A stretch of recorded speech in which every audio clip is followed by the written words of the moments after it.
যখন তোমার কেউ ছিল না তখন ছিলাম আমি, এখন তোমার সব হয়েছে। আমি কোন দলের বা কোন গোষ্ঠীর বা কোন স্বার্থান্বেষী মহলের আপন হওয়ার কোন দরকার নাই। আমি আমার মাটির মানুষের আপন। আমি কি আপনাদের আপন? আমি কি আপনাদের ঘরের সন্তান? আমার দাদা দাদির কবরটা কি আপনাদের মাটিতে নাই? তো তাহলে আপনারাই আমার সব। আপনাদের মুখের দিকে তাকাই কিন্তু আমি আমার পুরা জীবনটাকে বাজি ধরছি। আপনাদের কাছে আমার বিনীত অনুরোধ থাকবে, মানুষ ভয় দেখাবে। মানুষ যখন টের পায় পরাজয় আসতেছে, মানুষ অনেক রকম ভয় দেখায়। মামলার ভয় দেখাও। 2 দিন আগে তোমরা ছিলা কচু ক্ষেতের তলায়, তোমাদের হেজাক বাত্তি দা খুঁজা পাওয়া যায় নাই। আজকে তোমরা আমার নেতা কর্মীকে মামলার ভয় দেখাও। এত বড় চর্বি হয়ে গেছে 15 মাসে যে আমার নেতা কর্মীদেরকে তোমরা হুমকি দাও। আমি কাউকে হুমকিও দেই না, ধমকও দেই না।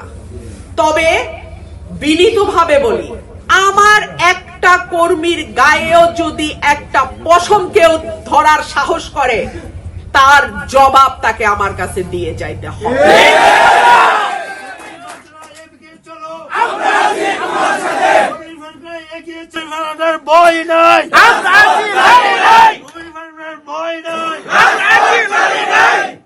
আমার সাথে মিটিং এ যাওয়া অবস্থায় আমার এক কর্মীকে থানায় ধরে নিয়ে গেছিল, সরাইল থানা।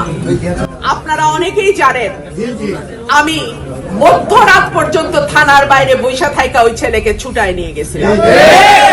শেখ হাসিনার এত শক্তিশালী প্রশাসন আমি এক মুহূর্তের জন্য ডরাই নাই।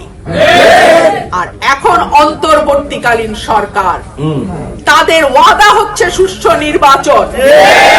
ব্যালট বাক্স ভৈরা কোন বিশেষ মার্কাকে জয়ী করার কাজ কিন্তু নাই।